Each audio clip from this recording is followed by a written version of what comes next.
Okay, നമ്മുടെ അടുത്ത ടോപ്പിക്കാണ് ഈവ്സ് ഡ്രോപ്പിംഗ് എന്ന് പറയും. ഈവ്സ് ഡ്രോപ്പിംഗ് എന്ന് വെച്ച് കഴിഞ്ഞാൽ വേറൊന്നുമില്ല, അത് നമ്മൾ പറയുന്ന പേര് ഒളിഞ്ഞു നോട്ടം എന്നാണ്. നമ്മൾ ജനറലി പറയുന്ന പേര് ഒളിഞ്ഞു നോട്ടം, ഈവ്സ് ഡ്രോപ്പിംഗ്. അപ്പം ഒന്നിലധികം പാർട്ടീസ് തമ്മിൽ, രണ്ടോ അതിലധികമോ പാർട്ടികൾ തമ്മിൽ അവർ കമ്മ്യൂണിക്കേറ്റ് ചെയ്യുന്ന മെസ്സേജ് ഉണ്ടല്ലോ, അവർ കമ്മ്യൂണിക്കേറ്റ് ചെയ്യുന്ന മെസ്സേജിനെ നമ്മൾ നിരീക്ഷിക്കുകയോ അല്ലെങ്കിൽ തടസ്സപ്പെടുത്തുകയോ ഒക്കെ ചെയ്യുന്നതിനാണ് നമ്മൾ എന്തെന്ന് പറയുന്നത്, ഈവ്സ് ഡ്രോപ്പിംഗ് എന്ന് പറയും. Interception and observation of communication between 2 or more parties. ഒന്നിലധികം പാർട്ടീസ് അവർ നടത്തുന്ന കമ്മ്യൂണിക്കേഷനെ നമ്മൾ തടസ്സപ്പെടുത്തുകയോ അല്ലെങ്കിൽ ഒബ്സർവ് ചെയ്യുകയോ ചെക്ക് ചെയ്യുന്ന, അങ്ങനെ ഒളിഞ്ഞു നോക്കുകയൊക്കെ ചെയ്യുന്നത് നമ്മൾ ജനറലി പറയുന്ന പേരാണെന്ന് പറയുന്നത് ഈവ്സ് ഡ്രോപ്പിംഗ് എന്ന് പറയും. ഇനി നമ്മുടെ നെറ്റ്വർക്കിൻ്റെ കേസിലേക്ക് വരുവാണെങ്കിൽ, ഈ നെറ്റ്വർക്കിംഗ് നമ്മുടെ നെറ്റ്വർക്കിൻ്റെ ട്രാഫിക് മനസ്സിലാക്കിയെടുത്തതിന് ശേഷം, നെറ്റ്വർക്കിൻ്റെ ട്രാഫിക് മനസ്സിലാക്കിയെടുത്ത് അതിൻ്റെ സിഗ്നൽസിനെ നമ്മൾ ലേൺ ചെയ്യുവാണ്. ആ നെറ്റ്വർക്കിൽ കൂടെ പോകുന്ന സിഗ്നൽസ് നമ്മൾ ലേൺ ചെയ്യും. അപ്പോൾ എന്തൊക്കെ തരത്തിലുള്ള സിഗ്നൽസിനായിരിക്കും ലേൺ ചെയ്യുന്നത് വെച്ച് കഴിഞ്ഞാൽ, ആ സിഗ്നൽസ് നമ്മൾ യൂസർ നെയിമുകൾ മനസ്സിലാക്കിയെടുക്കുക, പാസ്വേഡ് മനസ്സിലാക്കിയെടുക്കുക, മെസ്സേജുകൾ, അവരയക്കുന്ന ഫയൽസ്, അവരുടെ ഡേറ്റകളുടെ കളക്ഷൻ, ഇതിനെല്ലാം നമ്മൾ മനസ്സിലാക്കിയെടുക്കുന്നതിന് നമ്മൾ അങ്ങനെ ഒരാളുടെ പെർമിഷൻ ഇല്ലാതെ മനസ്സിലാക്കിയെടുക്കുന്നതിന് നമ്മൾ പറയുന്ന പേരാണെന്ന് പറയുന്നത് ഈവ്സ് ഡ്രോപ്പിംഗ് എന്ന് പറയും. ഇനി ജനറലി നമ്മൾ പറയുവാണെങ്കിൽ ഈവ്സ് ഡ്രോപ്പിങ്ങിനെ രണ്ട് രീതി നമുക്ക് ക്ലാസിഫൈ ചെയ്യാം. ഒന്ന് പാസീവ് ഈവ്സ് ഡ്രോപ്പിംഗും അതുപോലെ തന്നെ ആക്റ്റീവ് ഈവ്സ് ഡ്രോപ്പിംഗും നമുക്ക് രണ്ടായിട്ട് ഇതിനെ നമുക്ക് തിരിക്കാം. അതിൽ ഈ പാസീവ് ഈവ്സ് ഡ്രോപ്പിംഗ് എന്ന് പറഞ്ഞു കഴിഞ്ഞാൽ, നമ്മൾ ജസ്റ്റ് ഇങ്ങനെ നമ്മൾ രണ്ടുപേര് കമ്മ്യൂണിക്കേറ്റ് ചെയ്യുന്ന മെസ്സേജുകൾ നമ്മൾ ജസ്റ്റ് കാണുന്ന മാത്രമേ ഉള്ളൂ, ലിസൺ ചെയ്യുന്ന മാത്രമേ ഉള്ളൂ. ആ ലിസൺ ചെയ്ത് നമുക്ക് ഡേറ്റ കളക്ട് ചെയ്തെടുക്കുന്നത് മാത്രമേ ഉള്ളൂ. പക്ഷേ ആക്റ്റീവ് ഈവ്സ് ഡ്രോപ്പിംഗ് ആണെങ്കിൽ അങ്ങനെ കളക്ട് ചെയ്യുന്ന ഡേറ്റയെ ചിലപ്പോൾ മോഡിഫൈ ചെയ്യാനുള്ള ചാൻസ് കൂടുതലാണ്. അങ്ങനെ മോഡിഫൈ ചെയ്യും, ടാമ്പർ ചെയ്യും. അപ്പോൾ അങ്ങനെയുള്ള നമ്മൾ പറയുന്നത്, അങ്ങനെയുള്ള ഈവ്സ് ഡ്രോപ്പിംഗ് നമ്മൾ ആക്റ്റീവ് ഈവ്സ് ഡ്രോപ്പിംഗ് എന്നും. എന്നാൽ ജസ്റ്റ് മനസ്സിലാക്കിയെടുക്കുന്നത് മാത്രമേ ഉള്ളൂ. അയാൾ ചിലപ്പോൾ അത് വെച്ചിട്ട് ലോഗിൻ ഒക്കെ ചെയ്യാം, പക്ഷേ അതിനകത്ത് പ്രത്യേകിച്ച് മോഡിഫിക്കേഷൻ ഒന്നും ചെയ്യുന്നില്ല.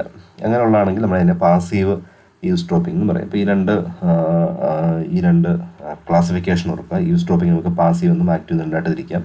ഈവ്സ് ഡ്രോപ്പിംഗ് എന്ന് പറഞ്ഞാൽ വേറെ ഒന്നുമില്ല, നമ്മളിപ്പം ജനറലി ഒരാൾ വാട്സപ്പിൽ അയക്കുന്ന മെസ്സേജിനെ നമ്മൾ ഒളിഞ്ഞു നോക്കി മനസ്സിലാക്കിയെടുത്തു ഇവരെന്താണ് അയച്ചതിനെക്കുറിച്ച്. അപ്പോൾ അങ്ങനെ ഒളിഞ്ഞു നോക്കി നമ്മളൊരു മെസ്സേജ് അല്ലെങ്കിൽ സെൻസിറ്റീവ് ഇൻഫർമേഷൻസ് നമ്മൾ ലേൺ ചെയ്യുന്നതിന് നമ്മൾ ജനറലി പറയുന്ന പേരാണ് എന്തെന്ന് പറയുന്നത് ഈവ്സ് ഡ്രോപ്പിംഗ് എന്ന് പറയും.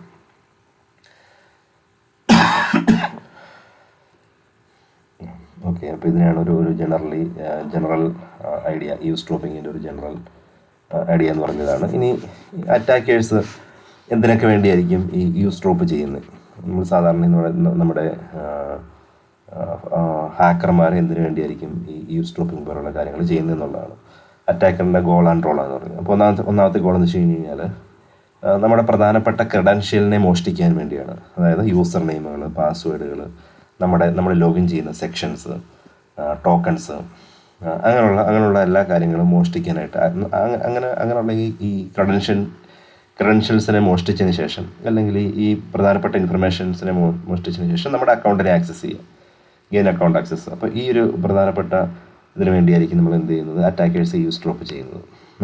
നമ്മുടെ സെൻസിറ്റീവായിട്ടുള്ള ഇങ്ങനെയുള്ള യൂസർ ക്രെഡൻഷ്യൽസ് മോഷ്ടിക്കുക എന്നുള്ളതാണ് ഒന്നാമത്തെ അവരുടെ ഒരു ഗോൾ എന്ന് പറയുന്നത്. പിന്നെ എന്ന് വെച്ച് കഴിഞ്ഞ് കഴിഞ്ഞാൽ വിവരശേഖരണമാണ്. നമ്മുടെ ഇൻഫർമേഷൻ റിക്കണൈസൻസ് എന്ന് വെച്ച് കഴിഞ്ഞാൽ, നമ്മുടെ ഇൻഫർമേഷൻസിനെ, നമ്മുടെ വിവരങ്ങളെ ശേഖരിക്കാൻ വേണ്ടി നമ്മുടെ വിവരശേഖരണം എന്ന് വെച്ച് കഴിഞ്ഞാൽ നമ്മുടെ പേഴ്സണൽ ഇൻഫർമേഷൻ അല്ല, നമ്മൾ യൂസ് ചെയ്യുന്ന നെറ്റ്വർക്കുകളുടെ സ്ട്രക്ചർ, നമ്മൾ കണക്ട് ചെയ്യുന്ന കമ്പ്യൂട്ടറിൻ്റെ സ്ട്രക്ചർ, ആ നെറ്റ്വർക്കിൻ്റെ സ്ട്രക്ചർ, ആ നെറ്റ്വർക്കിൽ ഏതൊക്കെ ആക്റ്റീവ് ഹോസ്റ്റുകളാണ് ഇപ്പോൾ ഉള്ളത്, നമ്മൾ ആ നെറ്റ്വർക്ക് വഴി എന്ത് സർവീസാണ് പ്രൊവൈഡ് ചെയ്യുന്നത്, നമ്മുടെ കമ്മ്യൂണിക്കേഷൻ പാറ്റേൺ എങ്ങനെയാണ്. അതായത് കമ്മ്യൂണിക്കേഷൻ പാറ്റേൺ എന്ന് വെച്ച് കഴിഞ്ഞാൽ, നമ്മളൊരു സെർവറും ക്ലയൻറ്റുമായിട്ട് കമ്മ്യൂണിക്കേറ്റ് ചെയ്യുന്ന എന്ത് തരം ഡേറ്റയാണ്. അതായത് ആ ക്ലയൻറ്റ് എന്ന് പറഞ്ഞാൽ IT കമ്പനിയിലെ ക്ലയൻറ്റുമായിട്ടാണ് നമ്മൾ കമ്മ്യൂണിക്കേറ്റ് ചെയ്യുന്നത്, അല്ലെങ്കിൽ ഇതൊരു ബാങ്കിങ് സ്ഥാപനമാണോ, അങ്ങനെ ഉണ്ടെങ്കിൽ നമ്മൾ അക്കൗണ്ട്സ് ഇൻഫർമേഷനും അങ്ങനെയുള്ള കാര്യങ്ങളൊക്കെ ആയിരിക്കുമല്ലോ. അപ്പോൾ ആ കമ്മ്യൂണിക്കേഷൻ്റെ പാറ്റേൺ എന്താണെന്ന് മനസ്സിലാക്കാനായിട്ട് അതിനൊക്കെയാണ് നമ്മൾ എന്താ പറയുന്നത്, ഈ ഇൻഫർമേഷൻ റീകണൈസൻസ് എന്ന് പറയും. അപ്പോൾ ഇങ്ങനെ വിവരശേഖരണത്തിനൊക്കെ വേണ്ടി നമ്മൾ എന്ത് യൂസ് ചെയ്യാം, ഈ ഈവ്സ് ഡ്രോപ്പിംഗ്. നമ്മൾ ഒളിഞ്ഞിരുന്ന് മനസ്സിലാക്കാം, ഇന്ന കാര്യങ്ങളായിരിക്കും അവിടെ നടക്കുന്നതിനെക്കുറിച്ച്. അങ്ങനെ അറ്റാക്ക് ചെയ്യുന്നതിന് മുമ്പ് ആ ഇൻഫർമേഷൻസിനെ നമ്മൾ മനസ്സിലാക്കി വെക്കുന്നു. അപ്പോൾ അതിനാണ് ഇൻഫർമേഷൻ റീകണൈസൻസ് എന്ന് പറയും. ഇനി മൂന്നാമത് വരുന്ന ട്രാഫിക്കിനെ അനാലിസിസ് ചെയ്യുക, ട്രാഫിക്കിനെ വിശകലനം ചെയ്യാനായിട്ടാണ് നമ്മൾ മൂന്നാമത്തെ ടൈം യൂസ് ചെയ്യുന്നത്. Traffic analysis and metadata collection എന്ന് വെച്ചാൽ ആരൊക്കെ ആരുമായി സംസാരിക്കുന്നു, എത്ര നേരം, എത്ര ഡേറ്റ തുടങ്ങിയതിനെക്കുറിച്ച് പഠിക്കാനൊക്കെയാണ് നമ്മൾ ഇത് ട്രാഫിക് അനാലിസിസ് എന്ന് പറയുന്നത്. അതായത് ആരൊക്കെ ടോക്സ് ടു ഹും, നമ്മൾ ആരുമായിട്ട് സംസാരിക്കുന്നു, എത്ര ടൈം സംസാരിക്കുന്നു, ഏത് തരത്തിലുള്ള മെസ്സേജാണ് അയക്കുന്നത്, മെസ്സേജിൻ്റെ സൈസ് എന്താണ്, അങ്ങനെയുള്ള ഫോളോഷിപ്പ് റിലേഷൻഷിപ്പുകളെ നമ്മൾ മനസ്സിലാക്കി കഴിഞ്ഞ് കഴിഞ്ഞാൽ നമുക്ക് അറ്റാക്ക് ചെയ്യാനുള്ള ഫോളോ അപ്സ് നമുക്ക് കിട്ടും. അപ്പോൾ അതിനുവേണ്ടിയാണ് ഈ ട്രാഫിക് അനാലിസിസ് നടത്തുന്നത്. അപ്പോൾ അത് ഒരു തരത്തിലുള്ള യൂസ് ഡ്രോപ്പിംഗ് ആണെന്ന് പറയാം. നമുക്ക് സെക്ഷൻ ഹൈജാക്കിങ് ആൻഡ് റിപ്ലൈ എന്ന് പറഞ്ഞു കഴിഞ്ഞാൽ മറ്റൊരാളുടെ സെക്ഷൻ പിടിച്ചെടുത്ത് അയാളായിട്ട് മാറുകയാണ്. ഇപ്പോൾ ഞാൻ പറഞ്ഞു ലോഗിൻ ചെയ്തിട്ട് നമ്മൾ യൂസർ നെയിം പാസ്വേഡ് കൊടുത്ത് ലോഗിൻ ചെയ്യുമ്പോൾ നമുക്കൊരു സെക്ഷനാണ് അവിടെ അലോട്ട് ചെയ്യുന്നത്. ലോഗൗട്ട് ചെയ്യുന്നതിനും വരെ നമ്മൾ ആ സെക്ഷനിലായിരിക്കും നിൽക്കുന്നത്. അതിൻ്റെ മീനിങ്സ് നമ്മൾ ആ സെക്ഷനുള്ളിൽ ഇരുന്ന് നമ്മൾ എന്ത് കാര്യങ്ങൾ ചെയ്താലും നമ്മുടെ പേരിലായിരിക്കും. പിന്നെ ലോഗൗട്ട് ചെയ്യുന്നതിനും വരെ നമ്മളായിട്ട് തന്നെ ആയിരിക്കും ഒരു വെബ്സൈറ്റിൽ ഉണ്ടായിരിക്കുന്നത്. നമ്മുടെ യൂസർ നെയിം പാസ്വേഡ് വെച്ചിട്ടായിരിക്കും നമ്മൾ ലോഗിൻ ചെയ്യുന്നത്. അതുപോലെ തന്നെ നമ്മുടെ സെക്ഷൻ പിടിച്ചെടുത്ത് വേറൊരാൾ കയറി നമ്മളായിട്ട് തന്നെ അതിനകത്തിരുന്ന് കാര്യങ്ങൾ ചെയ്യാനൊക്കെ ആയിട്ടായിരിക്കും ഈ സെക്ഷൻ ഹൈജാക്കിംഗ് എന്ന് പറയുന്നത്. സെക്ഷൻ ഹൈജാക്കിംഗ് സെക്ഷൻ ടോക്കണിനെ ക്യാപ്ചർ ചെയ്യുക, നമ്മുടെ ഐഡൻറ്റിഫയർ എൻക്രിപ്റ്റ് ചെയ്യുന്നതിന് മുമ്പ്, എൻക്രിപ്റ്റ് ചെയ്തതിന് ശേഷം അവർക്കത് കിട്ടത്തില്ല. അപ്പോൾ എൻക്രിപ്റ്റ് ചെയ്യുന്നതിന് മുമ്പ് അത് പിടിച്ചെടുക്കും. എന്നിട്ട് എന്ത് ചെയ്യും, നമ്മളായിട്ട് തന്നെ അവരവർ അതിനുള്ളിൽ കയറി ഓരോ കാര്യങ്ങൾ ചെയ്യുന്നതിന് നമ്മൾ പറയുന്ന പേരാണ് സെക്ഷൻ ഹൈജാക്കിംഗ് എന്ന് പറയും. Section hijacking. ഇനി അതൊക്കെ ചെയ്യാനായിട്ട് നമുക്ക് യൂസ് ഡ്രോപ്പിങ്ങിൻ്റെ ഒരു ഗോളാണ്. യൂസ് ഡ്രോപ്പിംഗ് ചെയ്ത് കഴിഞ്ഞാൽ നമുക്ക് ഇങ്ങനെയുള്ള കാര്യങ്ങളൊക്കെ ചെയ്യാനായിട്ട് സാധിക്കും. പിന്നെയുള്ള ഡേറ്റ എക്സ്ഫിൽട്രേഷൻ ആൻഡ് മോണിറ്ററിങ് എന്നുള്ളതാണ് അടുത്ത ഒരു 5ാമത്തെ പോയിൻ്റായിട്ട് പറയുന്നത്. ഡേറ്റയുടെ ചോർച്ചയെ കുറിച്ചാണ് പറയുന്നത്. പ്രധാനമുള്ള വിവരങ്ങൾ അകത്തേക്ക് വരുന്നത് നിരീക്ഷിക്കാൻ വേണ്ടിയാണ് നമ്മൾ ഇത് ചെയ്യുന്നത്. അതായത് യൂസ് ഡ്രോപ്പിംഗ് ചെയ്യുന്നത്. ഡേറ്റ ഫ്ലോസ്, ഡേറ്റയുടെ ഒഴുക്ക്, അത് നമ്മുടെ സിസ്റ്റത്തിലേക്ക് വരുന്നതും നമ്മുടെ സിസ്റ്റത്തിലേക്ക് പോകുന്നതും നമ്മൾ പ്രൊവൈഡ് ചെയ്യുന്ന വാല്യുബിൾ ആയിട്ടുള്ള അസറ്റ് എന്ന് വെച്ചാൽ നമ്മുടെ വാല്യുബിൾ ആയിട്ടുള്ള ഡേറ്റ നമ്മൾ പറയുന്ന പേരാണ് വാല്യുബിൾ അസറ്റ് എന്ന് പറയും. എക്സ്ഫിൽട്രേഷൻ ഓൺ വിൻഡോസ് എന്ന് വെച്ച് കഴിഞ്ഞാൽ പുറത്തേക്ക്, വിൻഡോ എന്ന് വെച്ച് കഴിഞ്ഞാൽ വാതിൽ വഴി അല്ലെങ്കിൽ നമ്മുടെ നെറ്റ്വർക്ക് വഴി പുറത്തേക്ക് പോകുന്നതും അകത്തേക്ക് പോകുന്നതുമായിട്ടുള്ള ഡേറ്റയുടെ ഫ്ലോയിനെ മനസ്സിലാക്കാനൊക്കെ ആയിട്ടായിരിക്കും നമ്മൾ യൂസ് ഡ്രോപ്പിംഗ് പിന്നീട് ചെയ്യുന്നതെന്ന് വെച്ച് കഴിഞ്ഞാൽ. അപ്പോൾ ഇത്രയും കാര്യങ്ങൾക്ക് മനസ്സിലാക്കിയെടുക്കാനായിട്ടായിരിക്കും നമ്മൾ പ്രധാനമായിട്ട് യൂസ് ഡ്രോപ്പിംഗ് കൊണ്ട് നമ്മൾ ഉദ്ദേശിക്കുന്നത്. പ്രധാന ലക്ഷ്യങ്ങൾ എന്ന് പറയുന്നത് ഓക്കെ. ഇനി നമ്മൾ കാണാൻ പോകുന്നത് വെച്ച് കഴിഞ്ഞാൽ ഈ യൂസ് ഡ്രോപ്പിംഗ് എന്തൊക്കെയാണ് യൂസ് ഡ്രോപ്പിംഗ് ചെയ്യാനുള്ള ടെക്നിക്കുകളെ കുറിച്ചാണ് പറയുന്നത്. അപ്പോൾ ഇതിലൊരു 3-4 ടെക്നിക്കുകൾ നിങ്ങൾ ഓർത്തിരിക്കണം. കോമൺ യൂസ് ഡ്രോപ്പിംഗ് ടെക്നിക്സിനെ കുറിച്ചാണ് പറയുന്നത്. കൺസെപ്ച്വൽ ടെക്നിക്കുകളെ കുറിച്ചാണ് പറയുന്നത്. അതിൽ ഒന്നാമത്തേന്ന് വെച്ച് കഴിഞ്ഞാൽ പാക്കറ്റ് സ്നിഫിങ് എന്ന് വെച്ച് കഴിഞ്ഞാൽ നെറ്റ്വർക്കിൽ കൂടെ ഒന്ന് പാക്കറ്റ് പിടികൂടി ഡേറ്റ വായിക്കുക. ഞാൻ പറഞ്ഞത് നമ്മൾ നെറ്റ്വർക്ക് വഴി നമ്മൾ ഡേറ്റ അയക്കുന്നത് നമ്മൾ പലതരം പാക്കറ്റുകളായിട്ടായിരിക്കും. ഒരു മെസ്സേജ് നമ്മളൊരു സ്ഥലത്ത് നിന്ന് വേറെ സ്ഥലത്തേക്ക് അയക്കുന്നത് ചെറിയ പാക്കറ്റുകളായിട്ടായിരിക്കും നമ്മൾ മെസ്സേജിൻ്റെ സ്ഥലത്ത് നിന്ന് വേറെ സ്ഥലത്തേക്ക് അയക്കുന്നത്. അങ്ങനെയുള്ള പാക്കറ്റുകളെ ക്യാപ്ചർ ചെയ്ത് ആ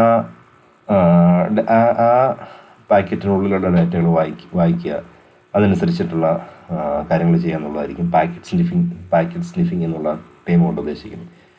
capturing network frames or packets, നമ്മൾ നെറ്റ്വർക്കിലെ ഫ്രെയിമുകളോ പാക്കറ്റുകളോ ക്യാപ്ചർ ചെയ്യുക, എന്നിട്ട് അതിനകത്ത് ഡേറ്റ എക്സ്ട്രാക്ട് ചെയ്തെടുക്കുക. അതിനെയാണ് നമ്മളെന്ത് പറയുന്നത്, പാക്കറ്റ് സ്നിഫിങ് എന്ന് പറയും. അപ്പോൾ ഇതൊരു യൂസ് ഡ്രോപ്പിംഗ് ടെക്നിക്കാണ്. രണ്ടാമത് വെച്ച് കഴിഞ്ഞാൽ man in the middle attack, MITM, man in the middle attack എന്ന് പറയും. 2 പാർട്ടികളുടെ ഇടയിൽ നിന്ന് അവരയക്കുന്ന ഡാറ്റാസ് പിടികൂടുകയും മാറ്റുകയും ചെയ്തതിന് നമ്മൾ പറയുന്ന പേരാണ് മാൻ ഇൻ ദ മിഡിൽ. കാരണം നമ്മളിപ്പോൾ ഒരു 2 പാർട്ടികൾ ഡാറ്റ അയക്കുന്നുണ്ടെങ്കിൽ ഇവർ രണ്ടുപേരും ഒറിജിനലാണ്.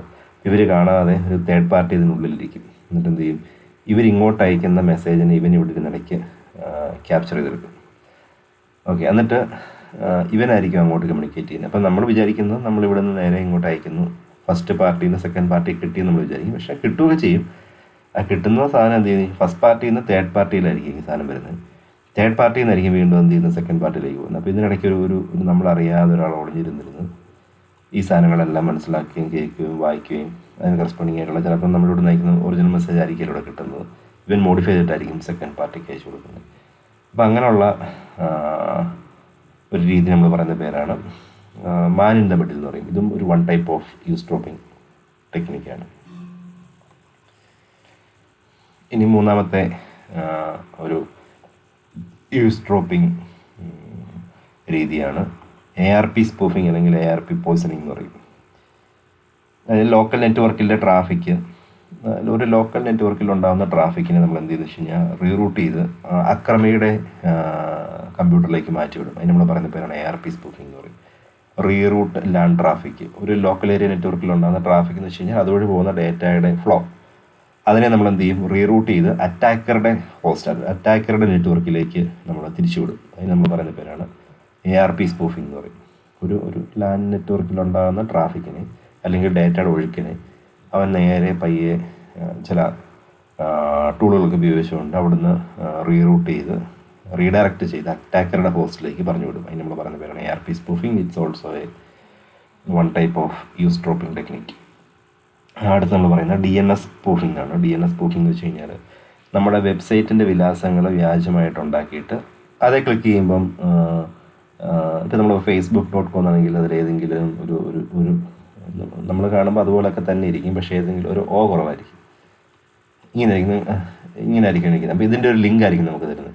അതായത് ഇന്ന വീഡിയോ അല്ലെങ്കിൽ ഇന്ന ഓഡിയോ ഫയലുകൾ അല്ലെങ്കിൽ ഇന്ന ഇമേജുകൾ എന്നൊക്കെ പറഞ്ഞാൽ നമുക്ക് ഒരു മെസ്സേജ് വരുവാണ്. അപ്പോൾ നമ്മൾ നോക്കുമ്പോൾ ഫേസ്ബുക്കിൻ്റെ ഒരു ലിങ്കാണ് കിടക്കുന്നത്. നമ്മളത് ക്ലിക്ക് ചെയ്യുന്ന സമയത്ത് ഇതൊരു വ്യാജ വെബ്സൈറ്റ് ആയിരിക്കും. അതിലേക്ക് പോയി നമ്മുടെ ക്രെഡൻഷ്യൽസ് മോഷ്ടിക്കാനൊക്കെ ആയിട്ടായിരിക്കും.